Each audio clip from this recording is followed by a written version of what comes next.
If you or someone you know has diabetes, you may have built up an extra supply of test strips and lancets. That's where we come in. We'll buy the supplies that you don't need and resell them to those in need to prevent waste. Help us make diabetes management more affordable. Visit us at teststripswithaz.com.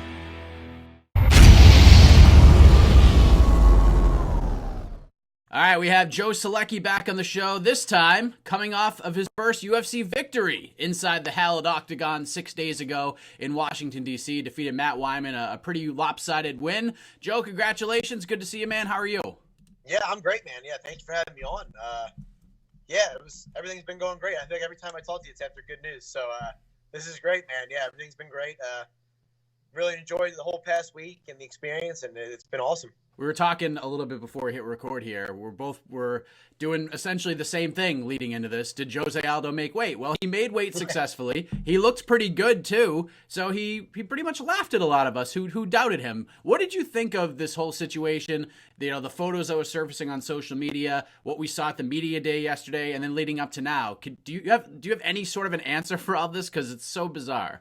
No, it makes no sense. The first thing I thought of, which I didn't say to you off air, which is funny, is a really good friend of mine and my wife's, she texted me last night because she has a coworker who's like really into like sports betting and was like, sent me the card. Was like, I got to do a parlay.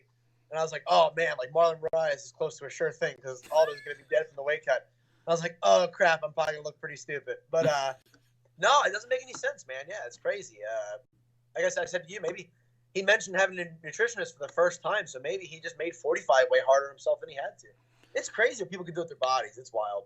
It really is. Between science and nutrition and all the things we're learning in 2019, like it's crazy. So I mean, obviously we're gonna have to see what he looks like tomorrow, how we can absorb punishment, like we talked about off air. But let's talk about you, man. You get the first one out of the way. You did it very impressively. You dominated from start to finish. And I know there were some natural nerves and everything heading into that fight. But now that the first one is out of the way, it all went well. You got a win under the UFC banner. Do you feel a little bit of weight lifted off your shoulders? Yes and no. We've talked about it before, I think. I'm always finding reasons for why I was lucky and not successful, So I'm saying, Wiman had one foot out the door, look what Pena did to this and that. But yeah, in reality, I got to go in and show that I can hang with a veteran. It doesn't matter whether he's in his athletic prime, whether he's not. He has 17 fights in that octagon and mostly wins, So I can take pride in what I did the other night. It was great. There was some natural nerves for sure, but nothing worse than normal. I wasn't nervous because it was a UFC fight. I was just nervous because it was my next fight.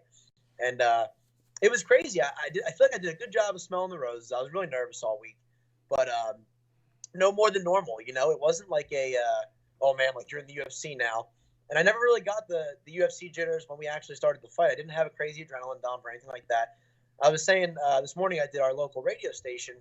And I was saying, without sounding like a cocky jerk, it just felt right, if that makes sense. Like when you're little and you're visualizing or, more like pretending, but you're thinking about the walk and all that, you're not picturing fighting at a regional promotion. As great as some of these promotions are, it's almost more nerve-wracking fighting there, at least for me, because I'm going, oh man, if I lose here, I never get to that, So everything felt right, except when I looked over and Bruce Buffer was announcing, I looked at it. It was kind of like when you look off the side of a roller coaster, you're like, I probably shouldn't do that. I looked at it. I was like, I'm just going to not look for right now. I'll watch it back. And other than that, I felt really in the moment, man. I was enjoying it, and as much as you can with nerves and everything. But I always try and find little things to make me laugh throughout the fight or, the introductions and stuff. Like he said, standing 5'9", and I am 5'9". My wife always argues and says I'm 5'8.5". So I looked over at her. She was pretty far away, but I looked up in that section. I don't know if she caught it or not, but I was just doing little stuff like that to make myself laugh. And it was great, man. I felt really comfortable. Everything couldn't have went better. I mean, you've been picturing that walk for so long now, since you were a teenager, since you were in high school, maybe even before that. Was the walk, what you expected it to be? Was it more? Was it still surreal, even though that you were picturing it for so long? Yeah, it was very surreal. It almost felt like a dream because you feel like you're doing it. You're in the moment, but at the same time, you're like, this feels like an out-of-body experience or something. But my head coach, Jeff Jimmo, did a really good job he's just so experienced coaching in the UFC. He's cornered 20 UFC fights. And before the fight, the first thing he said backstage was I was all stressed. He's like, hey, enjoy these last few moments of anonymity because after this, people are going to know who you are. And his vote of confidence really helped me. And it helped me just kind of breathe, And then when I walked out, I got to the little circle before you walk in. I was waiting to get greased and everything. He, again, whispered in my ear, was like, take a deep breath and look around and soak this in because, you earn the right to be here. And I just I never really do that. I'm very bad about stopping and smelling the roses and all that. And I did. I looked around and you see me on the broadcast, take a big deep breath. And it just stuff like that kind of helped. I just kind of soaked it in and was like, yeah, like I belong here. And I don't even know if I did or not, but Jedi mind tricked me into thinking I did, and it didn't feel any different. I was talking earlier in the week. Justin Gaethje and Rashad were both there with Onyx, the gear company. Yep. And they were scanning all the fighters in the card to give us some prototype gear or whatever. And I went up to the room that they had the scanner in with Justin Gaethje, and I was like, he's like, oh, who are you fighting? I said, Matt Wiman. I said, it's my first one. He's the vet, And he just kind of looked up and was like, well, once they close the door, it's all the same. And I was like, that's so dumb, but so true. And that's the first thing I thought when I got in there. I was like, hey, he was right, And so it's cool to talk to somebody that's been around so long like that. And my coaches, everybody helped me a ton, man. It was great. I think if you had looked at, and you probably didn't even do this, but if you looked around at like different predictions for that fight, most people had you going out there and just submitting him in the first round. That was more of the constant thing that I saw. But, like we talked about, Matt's obviously a gamer. He's been around the block a few times in the sport. And as great as that would have been, maybe some extra bonus money in your pocket, but you got to log some extra time. You got to show a little bit more. Is it almost better that way, in your opinion, that you got to go out there and show more? 100%. It would have been great, especially after seeing, setting money aside for taxes and things. Yeah, bonus would have been fantastic. But, those will come, and there'll be opportunities for those. And there's more to life than money. Is I got a lot of confidence from this. So I got to, I answered some questions for myself. I've had some good fights, and so I've been tested and come back, and all the things that went wrong in my losses, I've kind of come back and faced all those. But the only decision win that I have, I think I lost the third round on one of the judges' scorecards, or and it was more jiu-jitsu getting me the win. In this, I really answered the question to a lot of people, I'm sure, and also to myself of, okay, I'm not a jiu-jitsu guy, I'm a grappler. I can go out there and pound somebody out for 3 rounds. I can dominate without finishing. I can push hard for 3 rounds. I can get an adrenaline dump, filter it out. Everything that I always have anxiety about was answered, and I think it answered a lot of other people too, because I didn't look like, at least in my opinion, a straight jiu-jitsu guy. I looked like a grappler. I looked like a fighter, and I think it was kind of nice because this first round submission is great, but then I'm always going to go back to, but what happens when you can't submit them? And what was nice is we knew going into the fight, I think I told you in our interview before the fight, this is not a guy I'm going to submit. And we said, if it's there, great. But, my coaches, my boxing coach had me prepared with feet, obviously, to move my feet when I needed to and not stand there.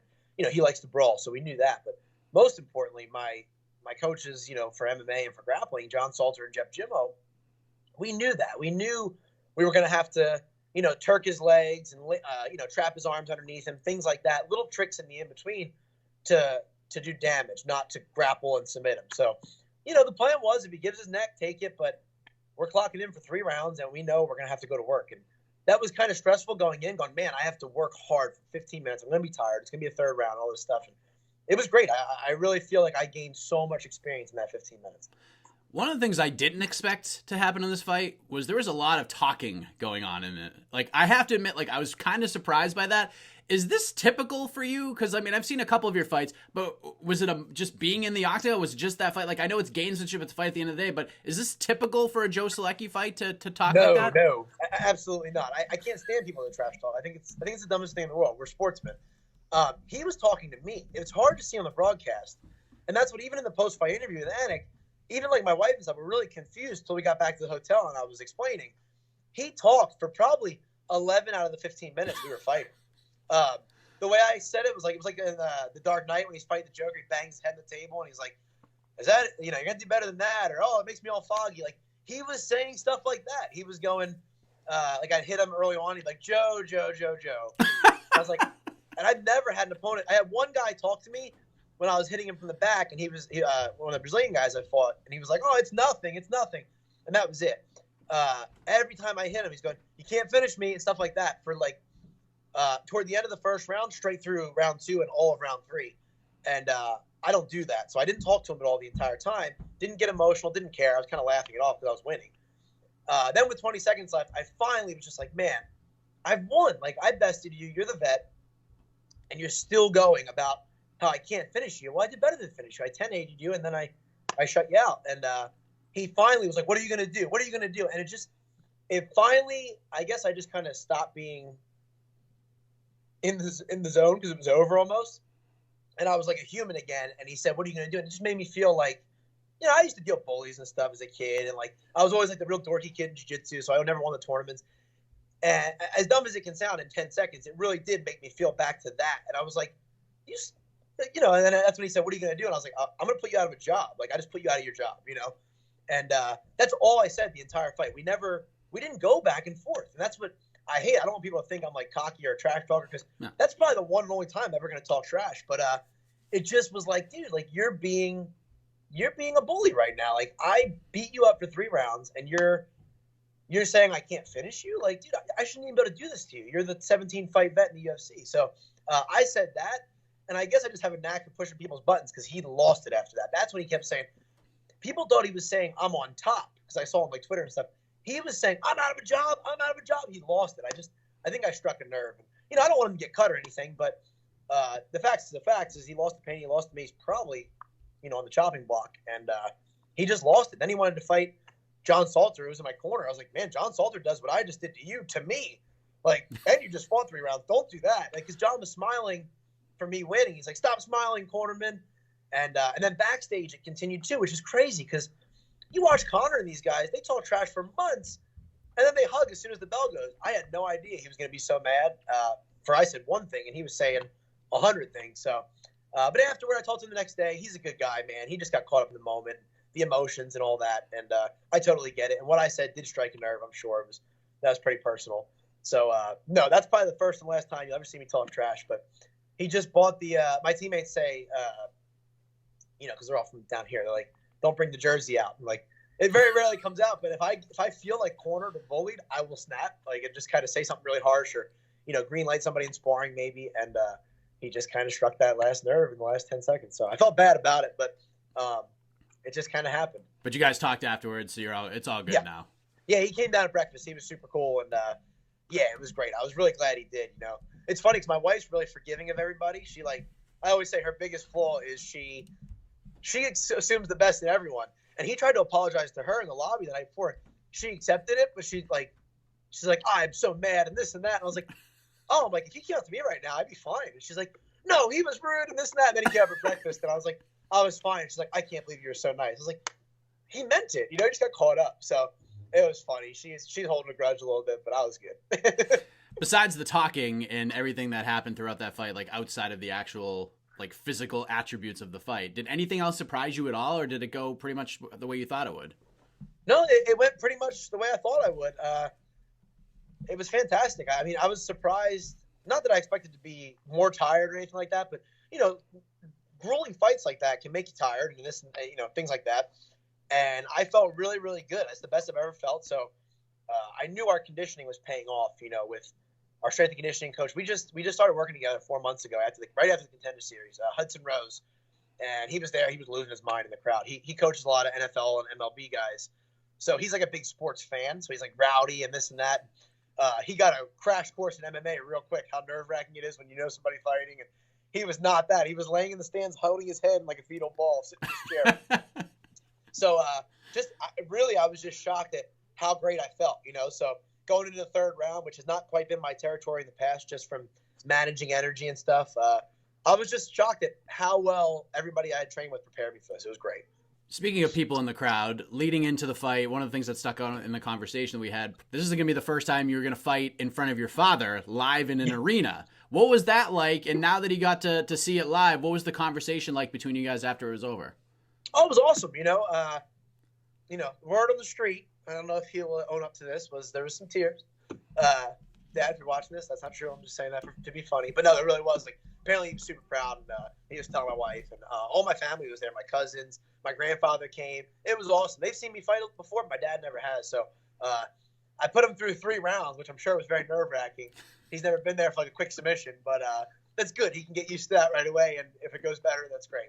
But they were super pumped. They all came by the hotel afterward. We all hung out in the lobby, had some pizza.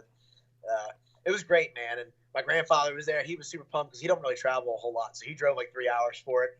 And they were all just really pumped. But it's fun to watch them get so excited because they'll see one performance and get super stoked. And like my grandfather was walking out at the end of the night and was like, "Hey, maybe next time we'll be back for a world title fight." And I was like, there's a big ladder to climb there, pop up. But they were all stoked, man. It was great. It was just great to have. I had so many people in the crowd. It had to be the upwards of 100 people. My original coach from New Jersey came down, John Hassett. I got to see him on fight day, and then the next day I had breakfast with him. And it was just so great. It just comes full circle, man, having all these great people around. It was crazy, just the amount of support. Our room was like I try and keep like a very small circle, but there was so many people there that I'm so close with. Our room was like Grand Central Station. There's people coming in and out. I had my old bosses that are chiropractors were coming in and fixing me up before the fight, after the fight, just all kinds of people coming through. I had my strength and conditioning coach there to warm me up, and it was just amazing. All the teammates coming through, and what a great week, man. It was really, really win, lose, or draw. Would have felt truly, truly blessed to have all those people, but I was really glad to just be able to put on for them because they make the trip and they put so much effort into me, and I really can't give back anything to them other than a win. And but it seems to be enough, so they were really happy, and I was really happy. After the fight was over, I set the over-under at you getting back in the gym after the event at 48 hours. Were we over or under that number? Well, just over because we stayed in DC, my wife and I. So we haven't been on a trip since our honeymoon.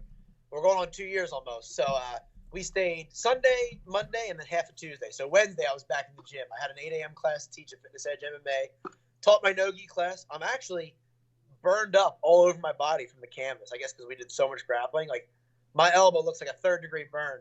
So I just taught. I didn't roll, but then I did all my bag work. The next day I wrestled with John Salter, Corey Crumpler. Terrible idea because they're monsters. And then last night we had our gi jiu-jitsu class. So I'm back training full swing now. And, it just wouldn't feel right, man. Like, I'd feel so guilty if I didn't get back in the gym right afterwards. So as soon as we landed, next morning I was back in the gym. And that's where I want to be, man. I want to be helping my teammates. And then we got our teammate up at Jimmo. Scott Holtzman is going to be fighting real soon. So I want to be there for him, be a body for him. And then I'm sure John Salter's going to fight soon. So we got too much going on to take off. And plus I'm an instructor. So I got to be there for our guys. I got to be teaching and, busting balls in the gym. I got to be there to make fun of people too. That's a big pastime of ours in our gym. So we got to be there. If I'm going too long, they might not hear any sarcastic remarks. So I had to get right back in. We talked about how special the moment was for you because so many people that in your circle were there and sharing this all with you. But I think the most important person was your wife because of all the sacrifices you both had to make to get to that place, to get to that moment. I know you're just getting started here, especially with like all the things you've gone through together, from the crappy apartments to all the different things you've told me about. When you saw her after the victory, what was that like? Oh, it was great. So they wouldn't let us in the arena because of I guess their protocol at Capital One, but we saw her right back at the hotel. It was just my coaches and her, and it was great, man. It's so rewarding to be able to look at her and at least be like, we're on our way. We still have our little crappy apartment. I got a notification in my email the other day. My credit score went from poor to fair, so life's getting better. But no, it's just good to be able to start pulling my weight for her, and I know she doesn't care about that stuff. And I said that in my post-fight interview. I think they put on the post-fight show with Mega Levy. I said, fighting is my reward. This is what I love to do, and it gets nerve-wracking and stressful, and it almost feels like a prison sentence at times because you're so stressed. But I love it. That's my reward. I'm trying to win and make money and stuff for her. I want to give her the life she deserves. So to be able to be on our way to that and prove the other night that I think I really can have a long career, it means the world. So she was really pumped. I was really pumped, and it was really nice to spend some time together afterward too. We got to see all the monuments and all the cool parts of the city. Have some good food for 2 days, and it was great, man. I am going to put her on blast though because we finished seeing everything in DC that you could possibly see in 48 hours. And she looked at me and was like, "Oh my gosh!" She's like, "Babe, we didn't get to see the Liberty Bell." And I was like, no. "Oh," I'm like, "We've seen that in Philly." And she's like, "Isn't that a replica?" And I was like, "Oh man, like I love you. You're great, but we got to work on this." So it was great, man, just to spend some time afterwards, see some sights, and it was just good to reflect on all that we've been through. And there's going to be a lot more, I'm sure. So you're already back in the gym. You're a terrible rose smeller, like you talked before. When do you want to get back? Do you have a timetable in mind if you had a say in the matter? Oh, if I had a say in the matter, it would be Brooklyn in April because, well, it's a big card with big lightweights on there and just a lot of, pump up behind it. But also I want to fight in New York. Madison Square Garden's not coming probably till next year. So Brooklyn would be awesome. One of my best friends who's always cornered me in a lot of my fights, Ali. He trains up there, lives up there, so it would just be super convenient. I already know the lay of the land up there because I've been up there a bunch of times, and it's East Coast, so it's close to my family and friends and all that. So that would be awesome. But I don't care. Anytime early to mid spring would be great. It gives me time to get better, time to get back with my coaches, kind of, right the wrongs. There's a lot to work on still. I definitely saw a lot of that in the fight video. There's a lot that I can improve on, but I think I showed I have the mettle to do it. So mid spring would be perfect.